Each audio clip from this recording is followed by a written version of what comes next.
Something happened on December 15, 2025 that most people completely missed. A Russian submarine armed with cruise missiles was sitting inside a heavily protected port, surrounded by barges blocking the entrance, guarded, supposedly untouchable. And something came for it from under the water. No aircraft, no surface ship, no sailor in danger. Just a small, silent drone moving beneath the surface, navigating through turns inside a confined naval base until it reached its target and detonated. The submarine, worth up to $500 million, was critically damaged and put out of action, and the Navy that did it had never publicly admitted the drone even existed. That is where we are in 2026, and that was just one example of what is already out there. Underwater strike drones are real. They are being used. And what is happening beneath the surface of the world's oceans right now will change naval warfare in ways that most people have not yet begun to think about. Stick with this video to the end because the details here are extraordinary. Before we get into all of it, we want to hear from you. Drop a comment below and tell us, do you think underwater drones like these make the seas safer for American forces, or do they open up a dangerous new kind of warfare that could threaten our own ships? Let us know. Every comment gets read. Now let us start at the beginning, because to understand where we are today, you need to understand what these machines are and why they have existed quietly for years before anyone started admitting what they could do. An unmanned underwater vehicle, or UUV, is essentially a drone that operates beneath the surface of the ocean. Some are remotely controlled, others are fully autonomous. They navigate, make decisions, and complete missions without a human in the water. The concept is not new. The U.S. military has been developing these machines since the late 1950s. The first one, called SPURV, was used to study Arctic waters starting in 1957. Nobody was talking about weapons back then. It was science. Cold water research. Data collection. But the military has a way of taking quiet technology and eventually pointing it in a very different direction. And by the time the 21st century rolled around, the question stopped being whether UUVs could be used as weapons, and started being how, and when, and against what. The U.S. Navy currently divides its underwater drone programs into tiers. The smallest are portable systems used by SEAL teams, explosive ordnance disposal units, and special operations forces. These handle harbor security, beach reconnaissance, and mine clearance. They are cheap, deployable, and completely replaceable. No one calls a press conference when one gets used. The medium tier handles longer-range surveillance, intelligence gathering, and anti-submarine work. These systems can map the ocean floor, track submarine movements, and collect data that would otherwise require a crewed vessel to be in a very dangerous place. That keeps sailors out of harm's way, which is exactly the point.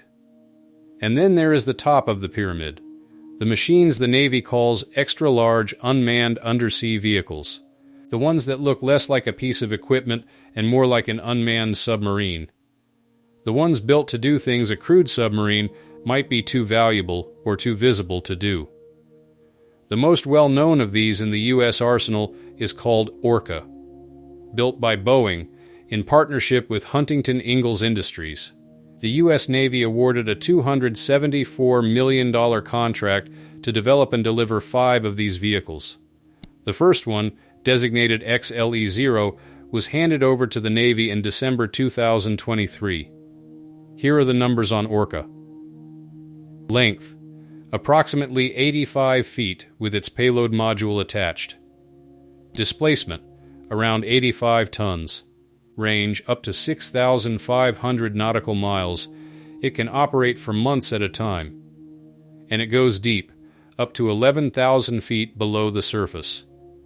The vehicle navigates using something called an inertial navigation unit, because GPS signals cannot penetrate seawater. It knows where it is through its own internal sensors, updated continuously as it moves. The payload bay is the part that matters most. It is a modular 34-foot section that can be loaded with different equipment depending on the mission: mines, torpedoes, sensors, electronic warfare systems. The Navy has officially listed Orca's potential uses as mine countermeasures, anti-submarine warfare, anti-surface warfare, electronic warfare, and strike missions. Anti-surface warfare. That means attacking ships on top of the water, from underneath it, without a single sailor involved. The Virginia-class submarine costs roughly $4 billion to build. An Orca costs tens of millions. A commander who would never risk a $4 billion submarine and its crew in a contested, heavily defended strait might be perfectly willing to send in an Orca. That is the strategic math that is driving this entire category of weapons. Before we get into what the Navy is doing next, and what is already being deployed right now, take just a second to hit that like button and subscribe to this channel. Most people watching right now have not subscribed. It takes 2 seconds, it costs you nothing, and it helps us keep bringing you content like this. Do that now, and then come right back. Now here is where the story shifts from future plans to something that has already happened in the real world. Because on December 15, 2025, Ukraine crossed a line that no military had ever crossed before in the history of naval warfare. Ukraine's security service, the SBU, announced that its underwater drones, a system they called Subsea Baby, had successfully struck and critically damaged a Russian Kilo-class submarine berthed at the port of Novorossiysk on the Black Sea.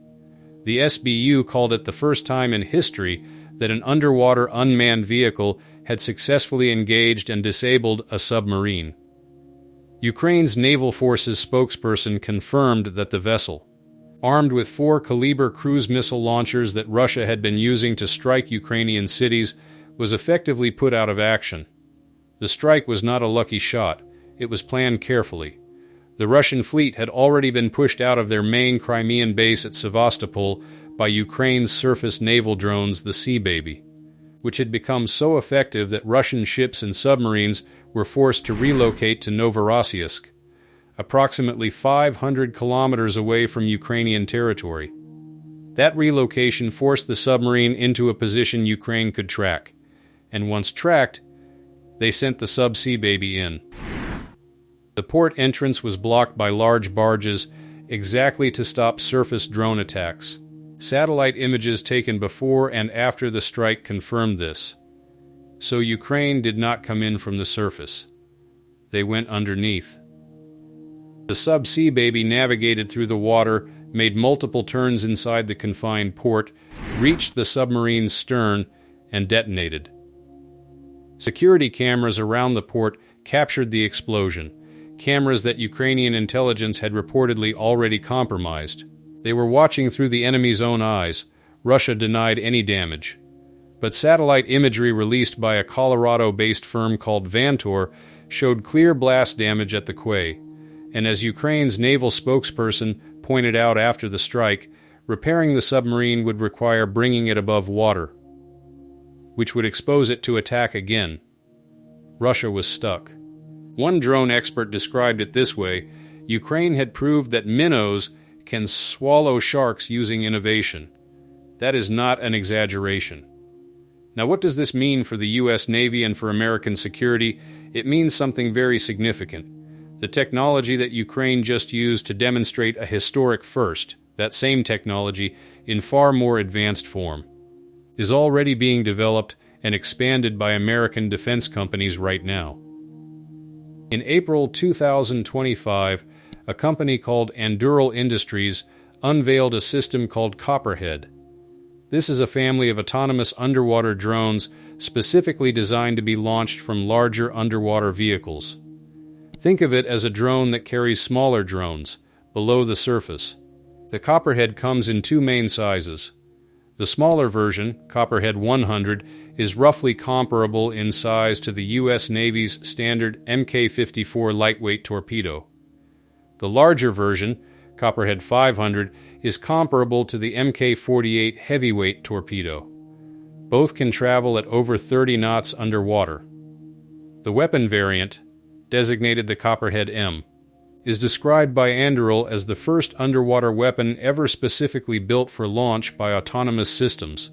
It can loiter, wait for a target, make decisions about engagement based on criteria set by the operator, and it can be deployed by the dozens from a single larger underwater vehicle. Anduril's larger UUV, called the Dive XL, can carry dozens of Copperhead 100s on a single mission. Anduril says it can build high hundreds to thousands of these systems per year. That is mass production of autonomous underwater weapons. The Mk-48 heavyweight torpedo costs $4 to $5 million per unit, and only around 120 are produced annually. A Copperhead is designed to cost a fraction of that and be built in enormous numbers. For the U.S. Navy facing a China with a larger surface fleet and a rapidly expanding submarine force, that math matters enormously. 5 minutes in, and here is the fact that should stop you cold. The U.S. Navy invested nearly $7 billion in unmanned systems in a single fiscal year. 2026. $3.7 billion of that is headed to surface and undersea drone programs alone. The number of small unmanned surface vehicles in the U.S. Navy inventory went from 4 at the start of 2025 to close to 400 by the end of that same year. That is a 100-fold increase in 1 year. Underwater, the Navy's dedicated unit Unmanned Undersea Vehicle Group 1 has been deploying systems in the Baltic Sea during NATO exercises, mapping contested waters, hunting for mines, and tracking submarine movements. In June 2026, during NATO's Baltops exercise near Latvia, this unit was conducting advanced underwater drone operations against simulated targets, building the muscle memory for real-world use. General Dynamics has been testing a system called Medusa, which stands for Mining Expendable Delivery Unmanned Submarine Asset.